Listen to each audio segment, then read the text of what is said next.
طبتم أوقاتنا أينما كنتم أيها السادة والسيدات. من الفضيلة لي أن نحييكم ونقدم لحضراتكم نشرة أخبار الظهيرة.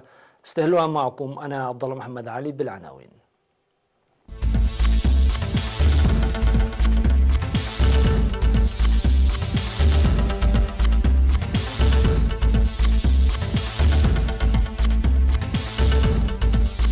تقرير أنابيب مجاري الصرف الصحي القديمة في أسمرة. تقييم حملة تطعيم الحصبة في القاش بركة. نمو جيد للمزارع في شبح ومتكل عبيد. تحطم طائرة شحن عسكرية في إيران. تقرير اسم مقدوني يثير أزمة داخل الحكومة اليونانية. وعاصفة ثلجية تضرب شرق أمريكا.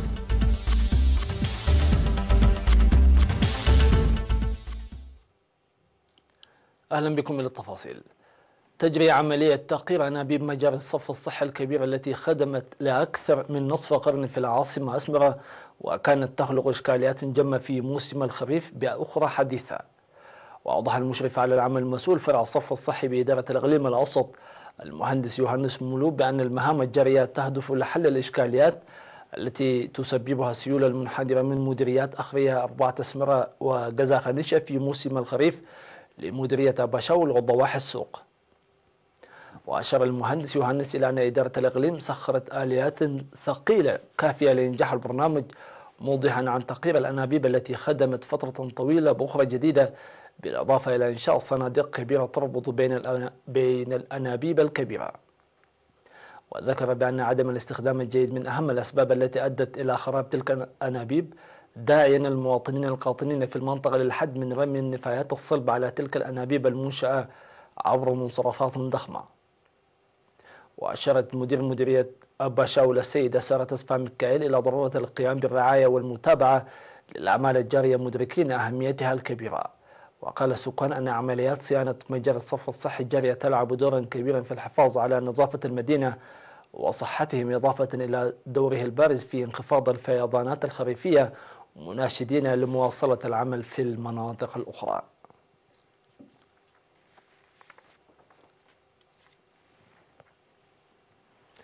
أبان التقييم الذي جرى يوم 14 من يناير الجاري في مدينة بارونتو إلى نجاح حملة التطعيم التي جرت في إقليم القاش بركة في الفترة من 21 وحتى 30 من نوفمبر الماضي ضد الحصبة والحميرة وفيتامين ألف، بتضافر جهود المؤسسات الشريكة والمواطنين.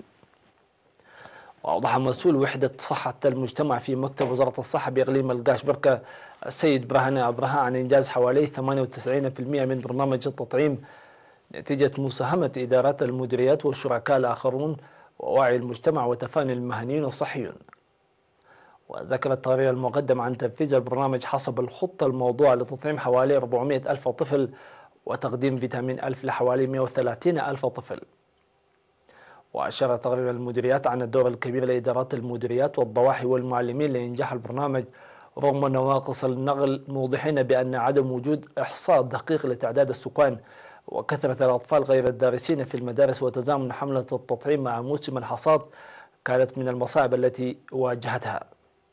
وأوضح مسؤول البرنامج الوطني للتطعيم في وزارة الصحة السيد تيدروس يحدقو نتائج حملة التطعيم على المستوى الوطني، وقال أن هذه الحملة مهدت الأرضية لبرنامج التطعيم الذي سيجري نهاية هذا السنة ضد السحائي وسرطان الثدي. من جانبه أوضح حاكم إقليم القاش بركة السيد في السهاية إلى أن نجاح الحملة جاء بتنسيق كافة المؤسسات والسكان، داعيا لمواصلة التنسيق في البرنامج الموضوع لإصحاح البيئة.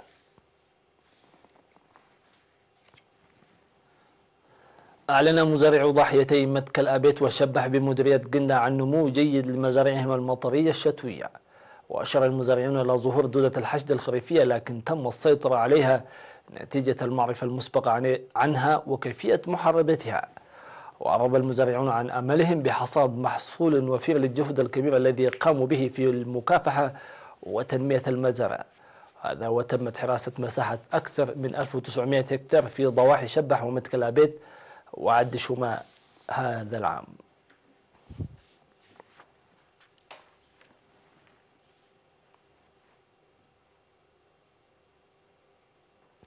صرحت إدارة مديرية شامبوق بأن أنشطة النفير التي جرت في السنوات الماضية بالتنسيق بين الشعب وأعضاء قوات الدفاع والطلاب لعبت دورا كبيرا في استقرار البيئة ومضاعفة الإنتاج الزراعي. وأوضح مدير المديرية سيد كحسي أسرات أن المهام الأهلية التي سيرت في ضواحي المديرية اشتملت على إصلاح المنحدرات والأماكن المنجرفة والأراضي الزراعية وساهمت في تحقيق نتائج مرضية. وذكر السيد كحسي بأن الظواهر السلبية التي تحدث في الحقل التعليمي عامة وخاصة تدني مساهمة الطلاب من أهم القضايا التي تمنح الاهتمام، وبما أن انتشار اقتلاع الأشجار بصورة واسعة يضر بالأنشطة الجارية لحفظ المياه وحماية التربة، مناشدا كافة المواطنين لتعزيز دوره للحد من تلك الظاهرة. من جانبه قال مسؤول الإدارة والمالية في المديرية السيد طارق أباي إلى جانب الأنشطة الجارية لتعزيز مساهمة المواطنين من الخدمات الاجتماعية يجب تسيير مهام منسقة لتعزيز المعرفة من أجل جمع الضريبة في أوانها وشكل وإيجار العقارات وجمع الدخل الحكومي في أوانه. في دوره قدم المشاركون آراء وتوصيات هامة.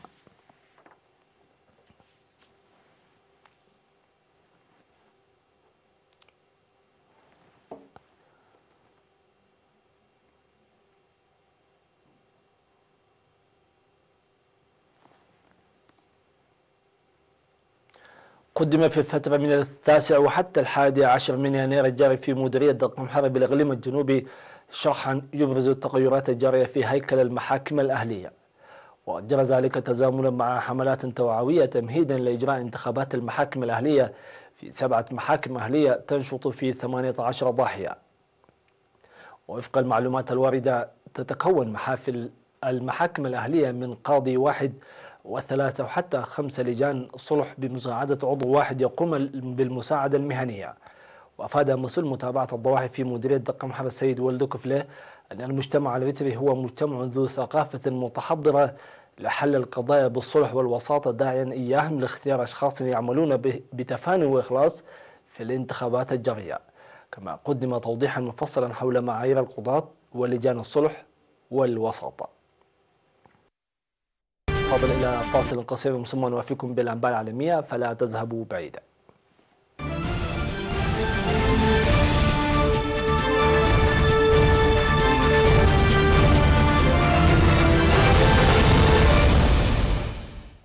أهلا بكم من جديد. قال الجيش الإيراني أن طائرة شحن عسكرية من طراز بوينغ 707 تحطمت في ظل سوء الأحوال الجوية غربية العاصمة الإيرانية طهران، مضيفا أن 15 من بين 16 شخصا كانوا على متنها لقوا حتفهم. وأضاف الجيش في البيان الذي نقلته وكالة أنباء فارس شبه الرسمية أن مهندس طيران نجا من الحادث ونقل إلى مستشفى. وتحطمت الطائرة قرب مطار الفتح القريب من مدينة كرغ التابعة لإقليم البرز في وسط البلاد. وذكر التلفزيون الرسمي أن فرق إنقاذ أرسلت إلى المنطقة الواقعة بين مطاري فتح وبيام، وعرضت لقطات تظهر حطام الطائرة المحترق وعمودا من الدخان يتصاعد من موقع التحطم. قال رئيس الوزراء اليوناني أليكسيس تيسباراس أنه سيدعو لعقد جلسة لطرح الثقة في حكومته بعد انقسام ائتلافه الحاكم بشأن تغيير اسم مقدونيا.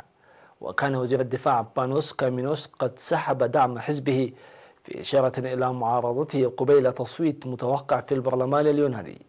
وتوصلت اليونان إلى اتفاق بشأن اسم جارتها الواقعة شمالها التي تسمي نفسها جمهورية مقدونيا، وأثمرت الجهود بعد خلاف استمر 27 عاما وبعد كثير من الاحتجاجات إلى تسوية على الاسم وهو جمهورية شمال مقدونيا.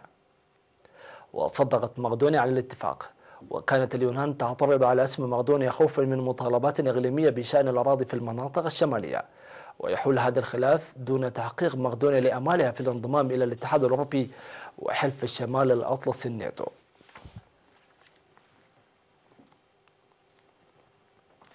زحفت عاصفة شتوية قوية نحو شرق الولايات المتحدة لتصل إلى ولايات وسط الأطلسي بعدما أسقطت ثلوجا على أجزاء من الغرب الأوسط تجاوز سمكها 30 سنتيمترا، مما أسفر عن مقتل 7 أشخاص على الأقل في حوادث على الطرق السريعة. ومن المتوقع تساقط الثلوج على مساحة 2900 كيلومتر في الولايات المتحدة بدءا من كولورادو حتى ولايات وسط الأطلسي. وكانت العاصفة قد بدأت في شكل أمطار ثم تحولت إلى ثلوج من المكسيك، وهناك تحذيرات باجتياح عاصفة شتوية لنحو 10 ولايات أمريكية فضلا عن واشنطن العاصمة، مما يعني تأثر ملايين الأمريكيين بها. وأعلن حاكم فيرجينيا حالة الطوارئ تحسبا لتراكم الثلوج ومشكلات النقل وانقطاعات الكهرباء في الولاية.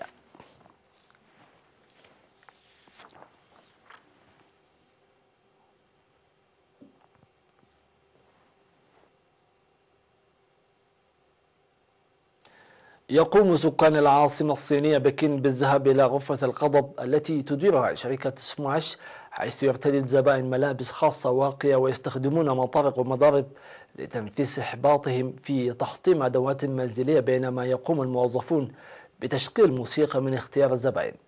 وتشير الشركة إلى أنها لا تهدف إلى الترويج للعنف بل مساعدة الناس على التعامل مع ضغوط الحياة في المدن الكبيرة مثل بكين، مضيفة أن الزبائن المستهدفين تتراوح أعمارهم بين 20 و 35 عاما.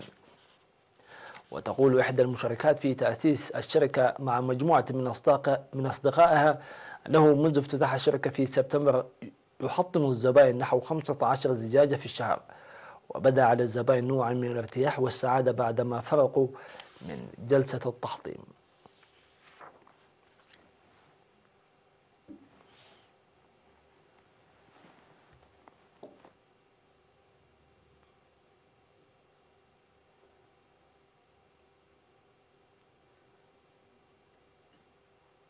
وصلنا إلى نقطة الختام، في أمان الله وحفظه.